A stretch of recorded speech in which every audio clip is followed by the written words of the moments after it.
আমার একটা প্রশ্ন, প্রতিবাদ যদি করতে হয় মুখোশ করতে হবে কেন? মুখোশ কারা পরে?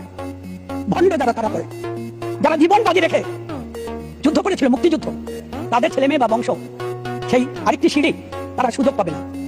রাজাকারের বাচ্চারা সুযোগ পাবে।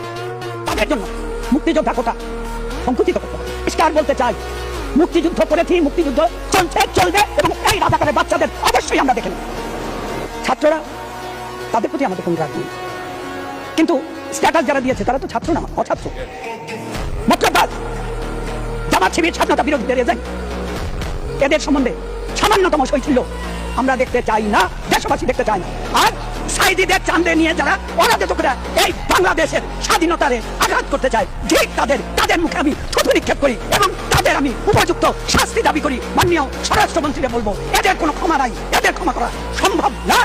হয় ওরা থাকবে, না হয় আমরা থাকবো। এই হোক আজকের প্রতিজ্ঞা।